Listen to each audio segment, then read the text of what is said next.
이제 80권이 있고 60권이 있고 40권이 있다 그랬죠. 세 종류의 화엄경의 경본이 있는데 주로 이제 많이 보는 것이 80권 화엄경 이것을 이제 많이 보죠.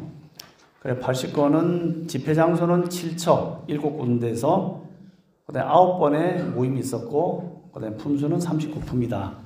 그래서 이제 큰 흐름으로 보자면은 제1회는 보리도량이 어디라고요?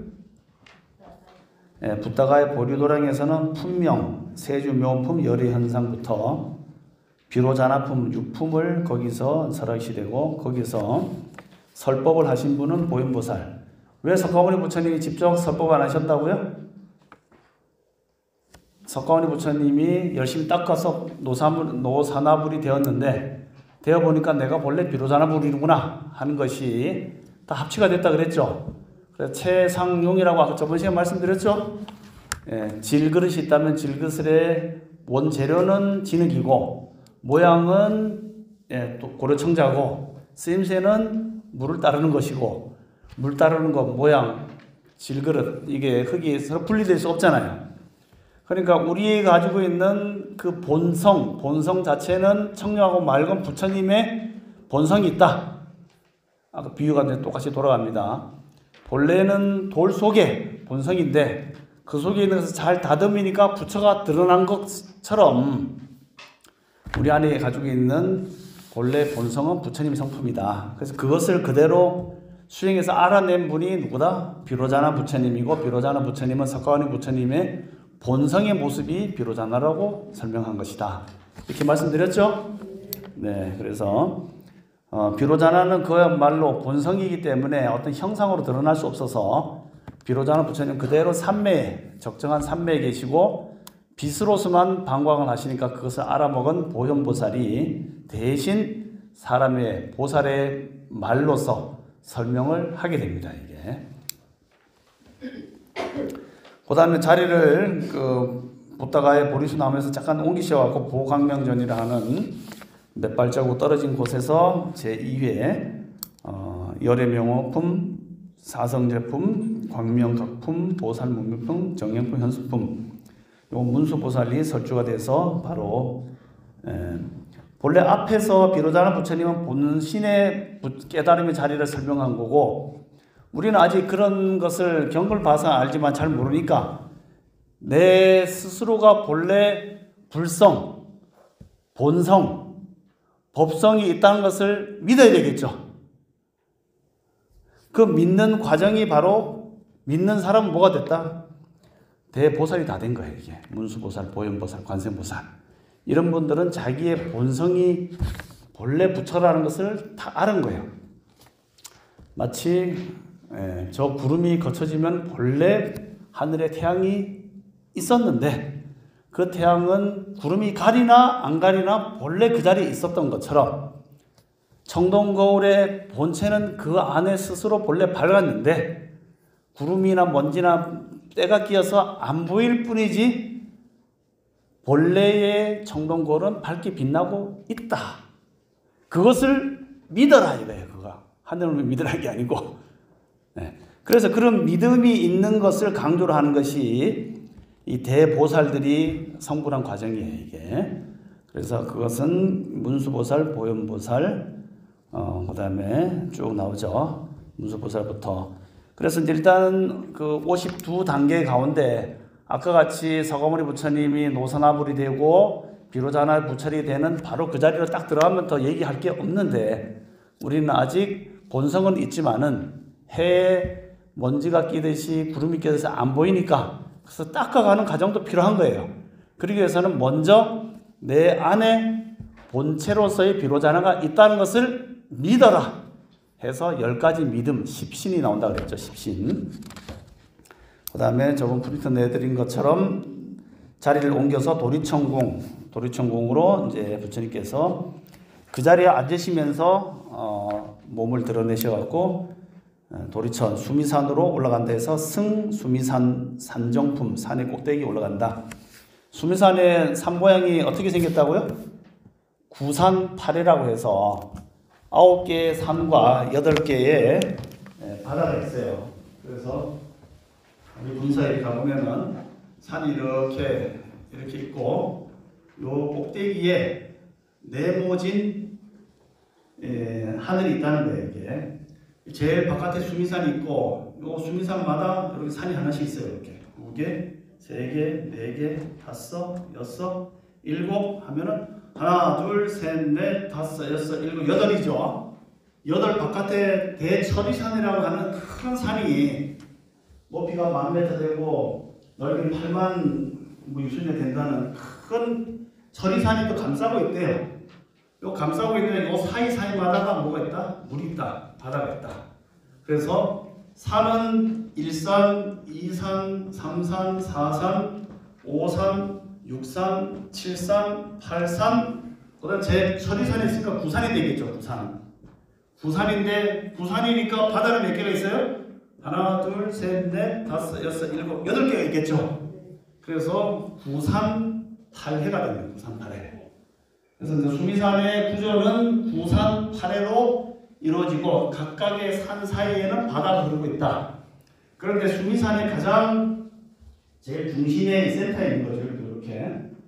이렇게 하고 이게 지금 단면이 진짜 둥그렇게 되는 거예요. 이렇게 둥그런 제일 중심에 위에서 내려보면 수미산이 있고 또 바깥에 산이 하나 있고 또 바깥에 산이 있고 이런 식으로 타원형인데 제일 중심에 수미산의 꼭대기에 딱 네모진 하늘 세상. 아까 중국에서는 천이 곧 뭐라고 그랬어요? 신이라고 그랬죠. 천의 의미가 인격적인 신의 의미도 있고 그 다음에 하나의 이치, 뭐 성, 이치를 설명하기도 합니다. 그래서 천명을 받들어라 하면은 하늘의 신이 뭘 지시하는 뜻도 되지만은 본래 원리에 네가 순위해라 이 뜻도 된다는 거죠. 여기서는 천신을 얘기하는 거예요. 그리고 생긴 모양이 어떻다? 네모졌다. 그래서 부처님을 모시는 단을 불단이라 하기도 하고 무슨 단?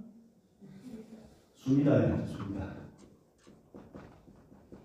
여기에 부처님께서 올라가셔서 법을 설하시기 때문에 부처님을 여기다가 모시고 수미단이다 이렇게 얘기합니다. 그러면 이 수미산 위에 보면 양화천도 나오고 도솔천도 나오고 화락천도 나오고 타화자재천도 나오는데 왜 그 위에 산을 얘기 안 하느냐? 뭐냐면 이것은 지거천이라는 지거천. 땅이라고 하는 물질적인 것에 의지한 신의 세상이 사는 거예요. 그러니까 지금 우리 눈에는 안 보이지만 물질이 있는 곳에 하늘 세상이 있는 거예요. 이게. 그래서 땅 위에 있는 하늘 세상이 돼서 땅에서 머무르는 하늘 세상, 신들이 살고 있는 세상이다. 그렇기 때문에 요 도리천, 즉 도리천이 수미산의 꼭대기가 도리천이잖아요. 그래서 여기 동쪽으로 8개, 남쪽으로 8개, 북쪽으로 8개, 서쪽으로 8개, 중앙에 성경궁이라는 궁이 있으니까 4, 8에 32에다가 중간까지 나면 4, 8에 32 플러스 1을 하니까 33천이 되겠죠. 그래서 우리가 33인대로 나에게는 33천을 얘기한다. 33신이 있다는 거예요. 그런데 이것은 지거천인데 여기서 더 올라가면은 공거천이에요. 공거천. 공거는 허공에 하늘 세상이 있다는 거예요. 그렇기 때문에 땅 위에 땅에 의지하지 않은 하늘 세상이 있기 때문에 우리는 어쨌든 땅에 살고 있으니까 부처님 모실 때는 지거천에 모시니까 부처님 계시는 곳을 수미단이다 이렇게 얘기를 합니다. 그래 거기 올라가셔갖고 10주를 설하시고 또 가장 중요한 초발심 공덕품. 그래서 이제 초발심 시 변정각 저번에 얘기했었죠. 처음에 내 마음이 정각을 이룬다. 즉 나 안에 있는 본성의 자리를 믿고 그것이 나의 본래의 자리다. 본성이 나다라고 하는 것을 딱 믿으면은 깨달음의 자리와 같습니까? 다릅니까? 이치적인 측면에서 봤을 때 깨달음의 자리죠. 맞죠? 그러니까 계속 이거를 머릿속에 두지 않고 따로 공부하면 이게 답이 안 나와. 즉 뭐다? 거울이 있는데 거울에 막 목이 이렇게 쓰고 먼지가 꼈어요. 이 먼지가 끼든 안 끼든 본래 자리에는 거울은 밝게 빛나는 성품이 있는 거죠. 이게. 밝게 빛나는 성품이 없는 벽돌 같은 것은 아무리 닦고 뭐 쓸고 수행을 해도 그 자체가 밝게 빛나는 성품이 없기 때문에 성불이 안 돼. 그렇지만 우리의 이 심, 마음에 일어나는 이 망심의 마음에는 깊은 본심이 성을 가지고 있기 때문에 닦으면 본질이 드러난다. 그걸 계속 머릿속에 둔다면은 초발심시, 내가 처음에 발심했다는 것은 성불을 한다는 얘기잖아요. 초발. 스님들 수행하거나 저리 가서 공부하는 목적이 뭐예요? 성불하려고 목적을 하는 거잖아요. 최종적으로는. 그런데 성불하려고 마음을 딱 먹었을 때 그 마음은 본래 있는 이 내면의 이치의 세상과 합이 됩니까? 안 됩니까? 합이 되겠죠? 아, 내가 성불을 하고자 하는 그 마음은 본래 깨끗한 그 자리에 들어가는 것이기 때문에 초발심시 변정감, 초음 마음을 낸 그 순수한 마음이 바로 부처의 자리를 이루는 거겠죠. 이게. 그렇지만 이제 아직 때가 있으니까 이것을 닦아내는 과정은 필요해요. 이게 52단계라는 거죠. 그래서 이렇게 믿는 화엄종의 계통의 스님에게 아까 인도는 뭐라 했어요? 유식이라든지 중간에서는 이 바깥에 있는 측면을 보는 거예요. 이게. 바깥에 있는 것은 이런 번뇌 이렇게 닦아내고 저런 번뇌 저렇게 닦아내고 또 닦아내서 다 닦아내고 나면은 최종적으로 맑은 마음이 드러날 것이다. 그것이 이제 유식에서는 1식, 2식, 3식, 4식, 5식, 6식, 7식, 8식으로 설명하는 거예요. 그래서 현장 선생님이 인도 가서 많은 책을 가지고 오긴 했지만은 거기서 공부해서 온 것이 뭐냐 유식 공부하고 있어요. 유식. 그러니까 유식은 뭐예요? 오로지 식밖에 없다. 이것도 이제 마음이에요. 마음. 그런데 같은 장면을 두고 이렇게 반대로 보는 거예요. 아까 화엄에서는 본체를 보는 거예요. 본체. 유식에서는 현상을 보는 거예요. 거울에 어떤 본체가 있다고는 하지만 어떤 때가 끼어 있는가. 그 때를 어떻게 맑아서 끄집어내서 다 없애고 나면은 본체가 드러날 것이다. 그렇기 때문에 요 본체로 들어가려면은 요 바깥에 있는 마음을 닦아내야 되는데 초발심시 변정감. 처음 마음 냈다고 성불한다고 웃기지 마라. 그거 사기다. 라고 하는 순간 그 스님은 어디로 갔다? 지옥으로 갔다. 생감 바로 걸어가다가 홍당 들어갔다. 그 스님이 누구냐? 삼국시 때 순경 스님이라고 하는 스님이 순경 나락가설이라고 나온다는 거예요. 왜 지옥에 갔냐? 본체를 닦아서 열심히 자기의 초발시시 변정각은 불하다 이렇게 이제 얘기를 하는 바람에 왜? 그 순경 스님이라는 스님은 뭘 한다고요? 현장 스님 밑에서 공부했던 스님이에요. 이게 유식 공부. 유식 공부는 아까 같이 현상의 측면을 봐서 닦아서 열심히 닦아서 먼지를 싹 없애면은 그것이 본체가 드러나니까 그것이 제8식입니다. 8식. 유식 예로 잠깐 넘어가면 제1식 안식 이, 비, 설, 신의 그다음에 마나스 그다음에 제7식 마나스 그다음에 아레아식 그다음에 아말라식 조금 복잡해지는데 여기 1식이고 2식이고 3식, 4식, 5식, 6식, 7식, 8식, 이제 9식이에요. 이걸 인정하는 사람도 있고 인정 안 하는 사람이 있는데 우리가 보통 느끼는 이 생각식은 눈으로 보면 뭐가 생각이 떠오르고 귀로 들으면 생각이 떠오르잖아요. 그렇게 해서 제7식까지 6식까지 하는데 6식은 앞에 것을 다 통과해서 이거 없어도 혼자서 생각만 하잖아요. 그래서 이것이 충만하는 식이고 그렇지만 사람이 살다가 의식이 없을 때도 있죠. 교통사고 어떤 사람이 당해서 심부름관 돼서 눈 뻑뻑뻑 뜨고 눈 작용이 안 되지만 그 사람 죽었다고 할 수 없잖아요.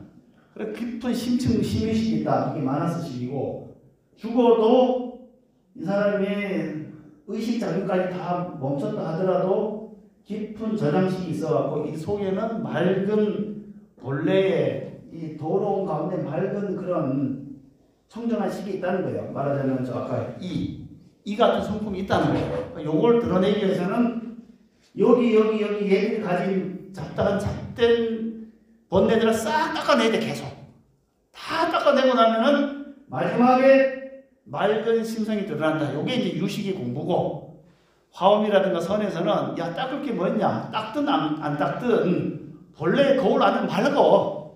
그 해능스님 얘기하고 똑같잖아요. 이게 중국 선종의 대화도 이런 식으로 나타나요. 바깥에 있는 먼지를 닦을 것인가, 아니면 본래 있는 것을 드러낼 것인가, 이렇게 볼 수 있겠죠. 그래서 선생님이 초발심치 변경을 한다는 것은 닦거나 안 닦거나 거울 안에 있는 본체는 맑기 때문에 그것을 바로 봐버리면은 깨닫지 하니까 바로 집같다고 이제 막 비난을 하면서, 중국에서 현장 스님이 가져온 유식불교, 또 저기 의상 스님이나 원효 스님이 중국 가서 유식 공부하러 갔었거든요. 현상세계. 그러다가 그 만법이 다 유식이다. 심생즉 종종 법생. 생각 가지가지 일어나니까 만법이 나지만 심멸즉 종종 법멸. 생각 거두면은 법도 멸한다 라는 걸 알고 안 가고 화엄을 공부해갖고 원효 스님은 이제 뭐 도를 얻었다 이제 얘기합니다. 그래서 이제 도리천궁에서 초발심 공덕품이 바로 그 유명한 초발심시 변정각이 이제 나오죠. 그 다음에 명복품 나오고, 이제 야마천궁으로 올라가서 십행 닦는 법 나오고, 그 다음에 저번 얘기한 신무진장, 우리가 가지고 있는 본래의 이 속에는, 이치 속, 본성 속에는 모든 것을 다 함장하고 있기 때문에 내가 고요에 앉아서 연구를 하면은 그런 이치가 어떻게 퐁퐁 다 튀나온다. 그렇기 때문에 기도를 하고 수행을 하면은 잠재되어 있는 나의 본성이 그대로 다 드러나서 무한한 지혜가 발현된다. 발현된 지혜를 설명하는 사람이 바로 문수보살이고, 나한테는 모든 것을 갖춰져 있기 때문에 그것을 실천력으로 나타내면 보현보살이 된다. 중생을 얼핏 여기는 마음을 일으키면 관세음보살이 되고, 또 깊은 고통에 빠져 있는 사람을 구할 수 있는 능력도 다 있다. 지장보살이 된다. 그래서 문수보현 관음보살, 수많은 보살들이 이제 등장하게 되는 거죠. 그 다음에 도솔천궁으로 올라가면은 서가모니 부처님이 전생에 계셨던 도솔천궁에서 제5품이 5회가 만들어지는데, 여기서는 10회양. 그래서 이제 앞에 도리천궁하고 야마천궁은 자기 개인 수행이에요. 10가지 머무르고 10가지 그 수행을 닦는 것이 10주 10행이라면은, 도리천궁에서는 저 높은 하늘 6개 하늘 가운데 중간쯤에 있으니까 그 다음부터는 나물려서 돌리는 공부. 도리천궁은 바로 회양품으로 넘어가서 널리 중생을 어떻게 하면 구제할 것인가 라는 그런 보살도가 본격적으로 시작되는 것이 바로 회양품이고, 그 다음에 타와자재천궁에 가셔갖고 그 유명한 깨달음의 본자리 십지품. 십지품이 사실 화엄경에는 본래 자리로서 이것을 이제 보통 맞춰요, 사실은. 그런데 왜 십지에서 다시 십종, 십통, 십육품에서 부처님을 등장시키냐 하면은,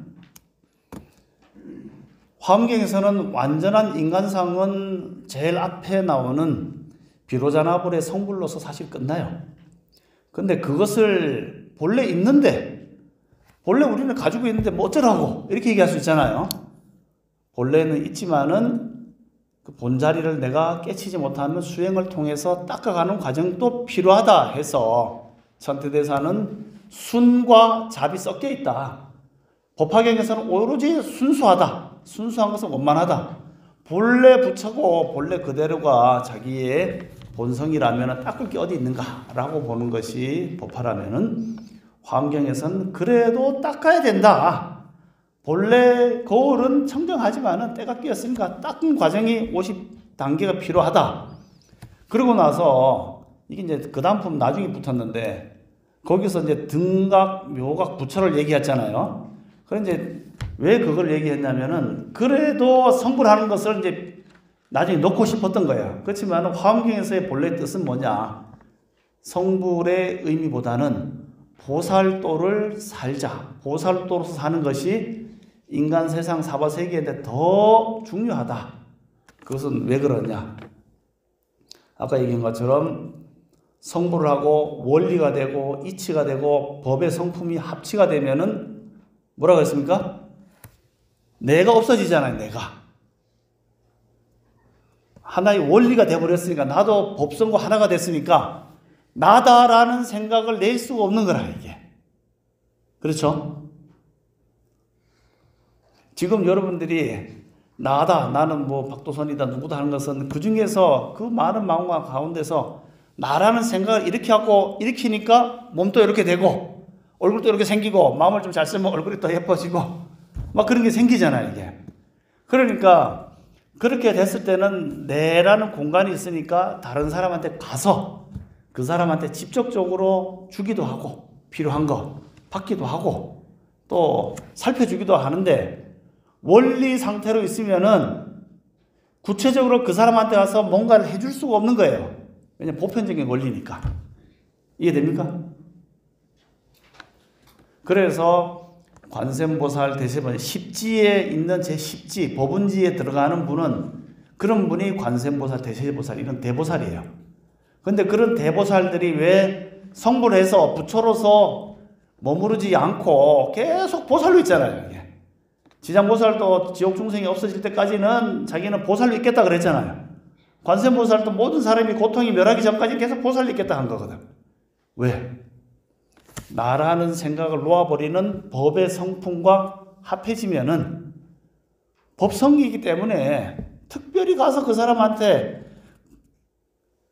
뭘 도와주거나 할 수가 없는 거예요, 이게. 친소가 안 생긴다니까. 그러면은 이 중생들한테는 그런 법이 없어갖고 지금 괴롭습니까? 국가에 제도법이 없어갖고 전쟁이 일하고 지금 또 약탈이라고 이 은혜가 말이지 3번씩이나 남자들 후려잡아갖고 죽이고 하겠어요? 법이 없어서? 나라 법이 없어서? 법은 있지만은 그 잘못된 마음이 생기게끔 한다든지 그러한 것이 문제를 하고 사람이 죽어가는 것을 누군가는 가서 못하게 막거나 또는 문제가 생기면 해결해 주거나 잡아들이거나 하는 이런 사람이 필요하잖아요. 그러니까 법의 상태에서 머물러 있으면 그런 일을 못하거든. 그렇기 때문에 나는 경찰관으로 와서 세상에 질서를 바로 세우겠다라고 한 마음 일으켜갖고, 한 마음 일으키니까 뭐가 나타납니까? 육체가 만들어지겠죠, 이게. 육체가 만들어지고 공덕에 따라서 그 사람에 해당되는 복이 만들어질 거 아니에요. 그걸 가지고 이 세상에 뿅 하고 나타난 거예요. 그래서 경전에도 보면 내 나오는 것이 어떻게 윤회가 발생했는가. 본래 무시 이래로 본래 텅 빈 자리에 있었지만은 한 생각을 팍 일으키는 생각 속에서 내가 출현했다. 요 말이 난 사실 그전에 뭔 말인지 몰랐어. 근데 가만히 생각하면 이해되죠. 보살이 중생 제도를 위해서 뭔가 내가 활동을 해야겠다라는 생각을 팍 일으키는 순간에 이제까지의 공덕과 법덕을 가지고 이 세상에 탁 형상을 드러낸다는 거예요, 이게. 마치 그 고려청자의 본 재료가 질그리겠지만은 질그릇을 어떤 생각을 이렇게 하고 모양을 예쁘게 만들면 고려청자가 만들어져서 귀하게 사람들이 쓰이는 것처럼, 그렇게 해서 그런 자리로 들어가서 십지에 이르는 것이 바로 이 화엄경에서 구체적으로 중생 제도를 위해서 내가 불국토를 장엄하면서도 성불을 안 하고 바로 보디사트바가 뭡니까? 보디, 깨달음을 구하는 중생이라는 얘기예요. 보살은 중생으로 있겠다는 겁니다, 이게. 우리는 여기서 이제 진짜 중요한 거, 성불해서 원칙과 법 속으로 들어갈 게 아니고 들어갈 수도 있지만은 나는 보살도를 행하겠다. 이것이 화엄경에서 성불하는 것보다 더 중요하게 여기는 가치다. 그런 실천행을 하는 분들이 대보살들이다. 그것이 바로 십지품에서 나옵니다. 그렇지만은 성불 과정도 또 중요하겠죠. 성불하는 것도. 그래서 계속 이어서 이제 등각, 부처님이 단계에 대해서 이제 쭉 설명하죠. 등각 묘각이 제일 오른쪽에 내용 요약에 보면 나오죠. 본래는 십지에서 끝나야 돼요, 이게. 비로자님이 성불한 거, 그 다음에 나머지는 공부해서 성불해 가는 과정. 그래서 제 법운지 같이 법의 구름이 온 세상에 쫙 퍼져가 필요한데 법을 팍팍팍 내려줄 수 있는 경지까지 갔지만, 끝내야 되지만은, 그래도 화엄경은 부처님의 공덕 장엄을 놓기 때문에 니들도 그런 어떤 원리로 들어가기 위해서는 나머지를 알아야 된다 해서 나온 것이 십정품, 10가지 선정해 들고, 십통품, 신통력이 생기고, 십인품, 10가지 부처로서의 깨달음이 드러나고, 또 아성지품은 그런 어마무시한 세월에 대한 숫자 개념을 부처님께서 설명하시고, 열의 수량에 대해서 설명하시고, 또 이와 같이 열심히 수행하는 보살들이 어디에 머물러 있느냐, 돌에도 머물러 있고 산에도 머물러 있고 바다에도 머물러 있지만은 그래도 특히 금강산 12,000봉에 많은 보살들이 형상을 가지고 머물러 있다. 그래, 금강산 찾아보시면은 관세음보살님도 계시고 문수보살님도 계시고 법기보살님도 계시고 많은 보살님 계시고, 제가 보니까 우리 강의실에도 보살님들이 많이 계시네요. 대보살님들이 다 계셔갖고 법을 펼치고 알려주는 그런, 그래서 불부사의, 아주 부처님의 불가사의한 가르침, 그다음에 부처님의 그 등각 묘각 얻었으니까 이제 자유자재 모습을 드러내는 열애에 우리가 상호라 하잖아요. 부처님의 그 외모를. 그래서 32상호에 대해서는 열애 십신 상해품의 상이 바로 상호를 얘기하고, 열애 수호, 열애께서 닦으신 여러 가지 그 부수적인 모습들, 뭐 손가락에 그 법륜이 동글동글빼기가 이렇게 우리는 보면 어떻게 됩니까? 지문이 보통 사람들은 뭐 이렇게 말려 들어가잖아요, 이렇게. 근데 부처님의 열 손가락은 어떻다? 서로 섞이지 않고 원이 완벽하게 이렇게 그려지는 형상이다. 뭐 이런 거부터 해서 손이 발대로 오고 귀가 이만큼 들어서 복을 장엄하고 뭐 등등, 그다음에 또 여러 가지 그 백복 장엄된 부처님의 그런 상호는 이제까지 닦았던 공덕의 결과로서 그러한 관상이 만들어졌다. 그러니까 니들도 열심히 하면은 관상이 달라진다. 관상이 좀 부족하면은 스스로의 신고의 삼업을 한번 돌이켜봐라.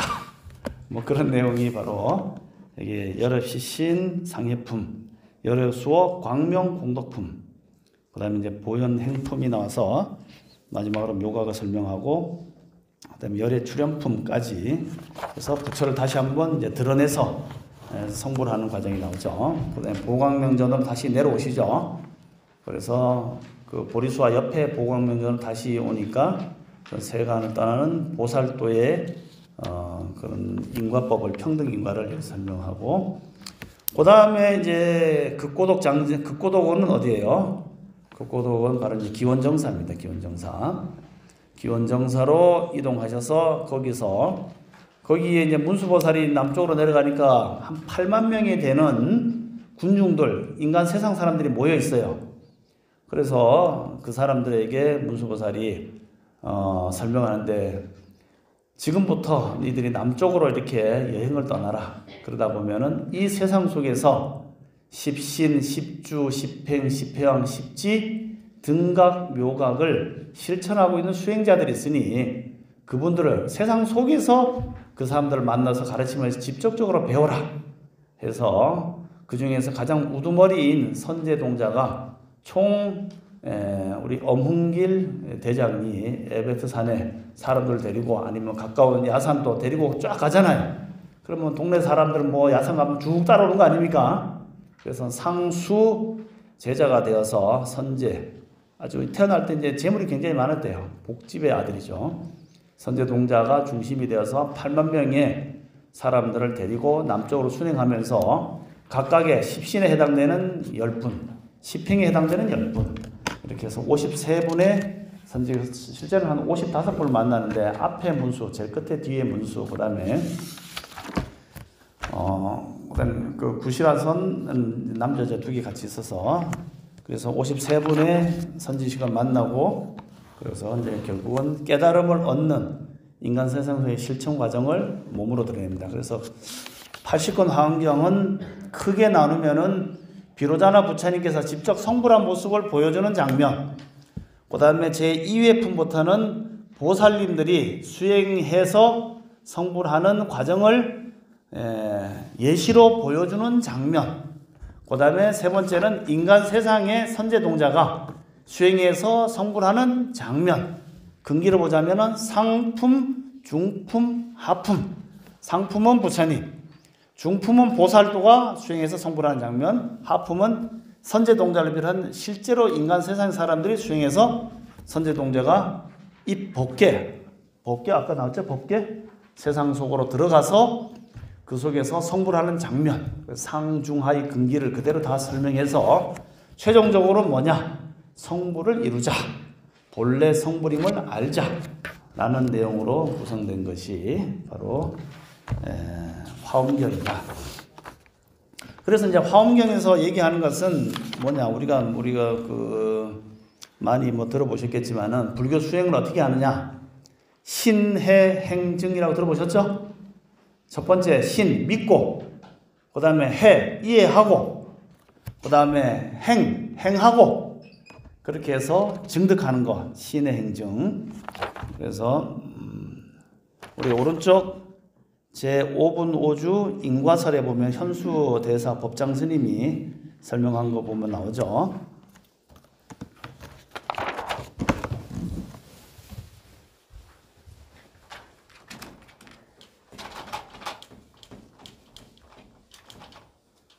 화엄경에서 나온 공부 방법이 첫 번째는 뭘 믿는다?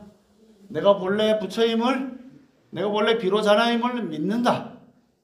내 거울 안에, 내 마음의 거울 안에 본래 부처가 있다는 것을, 깨끗하다는 것을 믿는다.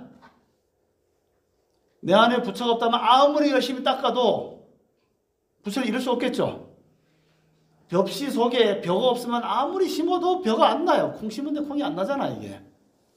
그렇기 때문에 믿는다.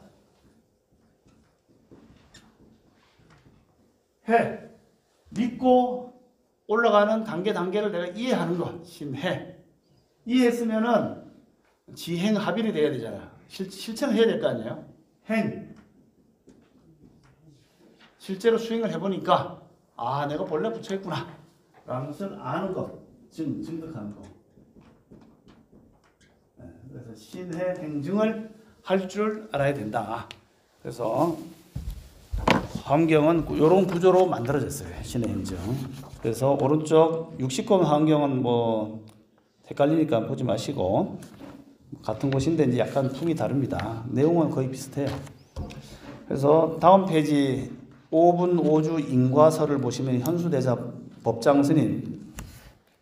그래서 우리 천태 같으면은 천태종의 종조가 해문, 일조, 해사, 그 다음에 지자대사 이렇게 내려오죠.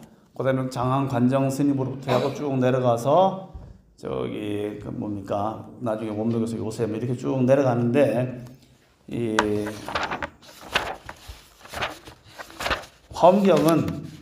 화엄경의 종조는 지순, 두순, 지엄, 그 다음에 현수법장, 청량진관 이렇게 내려갑니다. 그래서 현수법장 스님은 본래는 나이가 한 40 넘어서 출가를 해요. 사실은 의상 스님하고 그 지엄 스님 문화에서 공부를 같이 했는데, 지엄 스님이 의상 스님한테 이제 법을 전해주려고 나중에 책을 써와라 해서 여러 책을 써왔는데 너무 두껍다 해서 나중에 불살라고 남으니까 마지막에 인가를 받게서 불살랐는데, 딱 그 불을 싸르면서 대승전에는 경전을 책을 지으면서 첫 번째 사원이가 너무 길다, 두 번째 또 줄여라, 너무 길다. 그래서 의상쌤이 약간 빡쳐갖고 그러면은 딱 충언을 합니다. 이 글자를, 이 책을 불살려서 내가 법성과 하나됐다면은 그 글자는 타지 않을 것이다 해서 싹 사르고 나니까 210자가 남았어요. 그래, 그 10자를 조합한 것이 우리 뒤에 보는 제일 뒷페이지 요거죠, 요거. 법성계. 화엄의 도리를 요약해 놓은 겁니다, 이게 다. 그런데 이제 당나라가 중국을 우리나라를 침략한다는 얘기를 듣고 또 중국 스님인데 텃세가 심해요. 그래서 할 수 없이 거기다 이제 신라로 넘어오게 되죠. 넘어올 때 부속사 얘기 아시죠?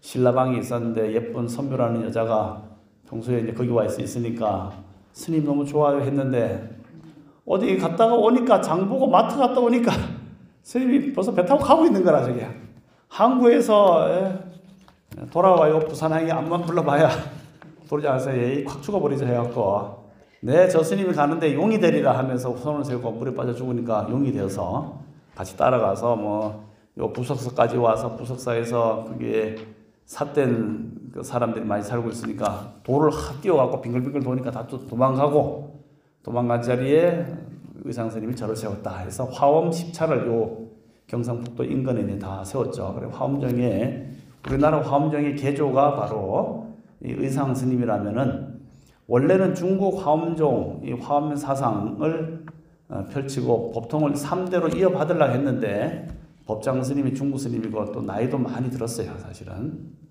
근데 거기서 이제 사실 좀 밀리고 이제 한국으로 넘어오고 법장 스님은 그 길로 이제 수계를 받고 그 의상 스님하고 있을 때 처사를 있었어요, 절에 있으면 공부를 너무 잘한 거예요. 그래서 수계를 받고 그 길로 이제 법통을 이어받아서 제3조가 된 거죠, 중국에. 그리고 있다 보니까 이제 측천부가 정권을 잡은 거예요. 그래갖고 뭐 정업상가 이렇게 그 고종의 처부로 있었잖아요. 세컨드인가 서든가 있다가 이제 그 고종이 죽으니까 다들 그 고종 황제의 각시들을 어떻게 둘 데가 없으니까 절을 만들어갖고 절에다가 다 비구니를 만들어버린 거라. 다르시 뭐 제가를 한다든지 왕의 여자인데 어디 뭐 딴 데 보낼 수도 없고 하니까 골치 아픈 거예요, 이게. 그래서 절을 만들어서 수도하라고 해서 있는데 이 측천호가 내가 너무 예뻤거든. 그래갖고 그 아들이 한번 쓱 가보니까 너무 예뻐갖고 아이고 그러면은 절에서 이제 다 과거의 인연은 다 끝났다 해갖고 데리고 와서 결혼을 했죠. 그래갖고 나중에 아들이 뭐 너무 어리니까 아들을 내버려두고 자기가 왕이 된 거예요.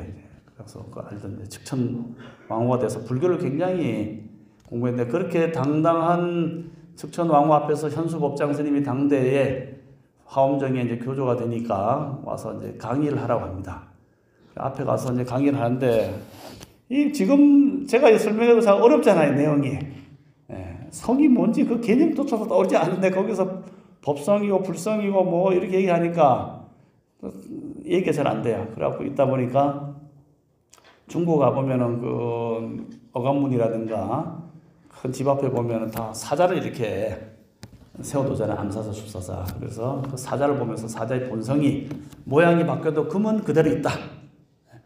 요렇게 저렇게 금사자가 되든 뭐 금코끼리가 되든 금의 본성은 사라지지 않고 아무리 녹여서 금은 사라지지 않는다. 모양과 형태와 용도가 달라져도 금은 변하지 않는다.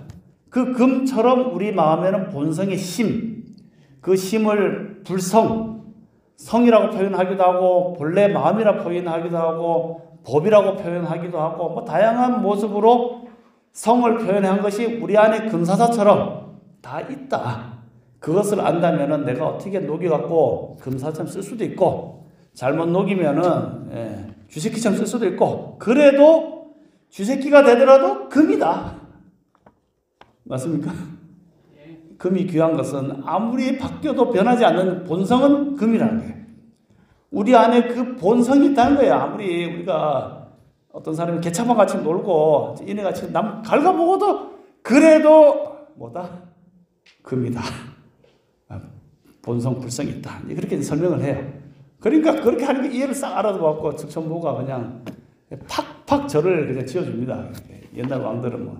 그래서 이제 그 절에서 현수법장 스님이 또 공부를 열심히 하고 법을 펼치게 되었다. 그래서 이제 현수법장 스님이 이제 이 4가지로 5가지로 이제 분류한 것이 이래서 이건 세간 60 화엄경에 의하면은 첫 번째 두 옆에 보면은 오주인과라고 나오죠. 소신인과, 믿음에 따른 인과, 노사나불. 이건 비로자나 부처님 얘기를 하는 거예요. 그 다음에 또 두 번째 보면은 수생, 닦아서 받는 인과. 그 다음에 또 그 밑에 내려오면은 차별인과, 차별인과에서 이것을 닦는 것이 계속 나오고, 그 다음 넘어가시면은 31품, 60권 환경은 34품까지 이제 돼 있어요.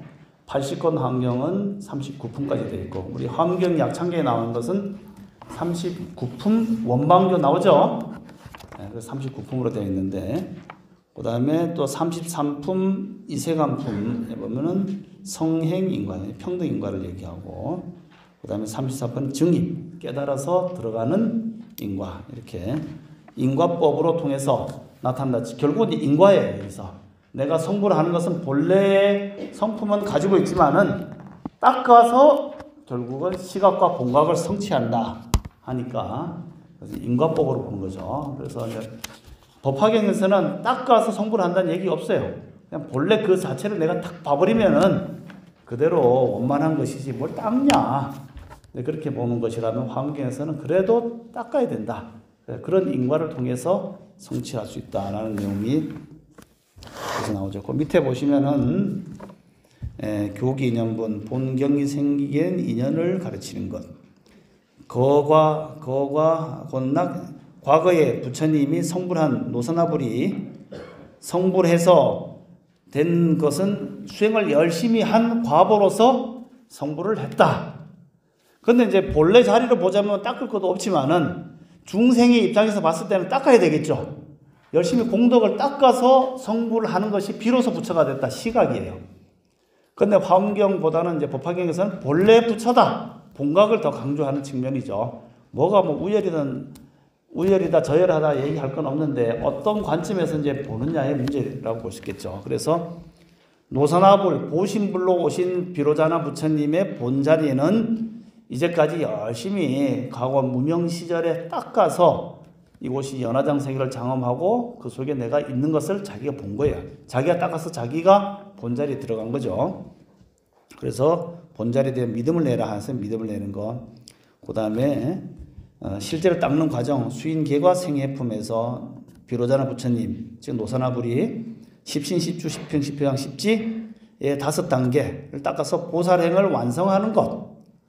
그 다음에 그래서 네 번째는 탁법진수 성행분. 그래서 요거는 이천의 행법을 수성해야 됨을 명시한 것이다. 그러니까 본래 평등한 자리에 닦아도 들어간다. 그리고 5번째는 선제동자가 실질적으로 과를 성취하는 그런 과정, 예시를 쫙 보여줍니다. 그래서 거기 선제동자 이 법계품을 보면은 첫 번째는 스님들을 만나는 게 나오죠. 스님들 만나는 장면이 보자 어디 나오나. 덕운, 해운, 선주승 나오죠. 우리 24페이지 뒤에 한번 펼쳐보세요. 저 뒤에 24페이지. 그 말고 이제 무조건 넘겨보세요. 이게 저 뒤에 24페이지가 있어요. 이 페이지를 내가 뭐 넣었는데 왜 사라졌는지. 저 뒤에 가면 24페이지 있죠? 선제동자와 선지식. 선지식이 뭐라고요? 스승이라는 뜻입니다. 스승님. 나에게 법을 가르쳐준 스승님. 선지식의 반대는 악지식. 나의 공부를 방해하는 자는 다 악지식이다. 놀러가자. 아이고 피곤한데 그냥 자자. 악지식입니다. 악지식. 그래서 친근 현선하여 선지식을 가까이 하고 악지식은 멀리 하다. 거기 보면은 선제동자 선지식 문수사리를 가장 으뜸으로 삼고 제일 먼저 만났다고 했죠.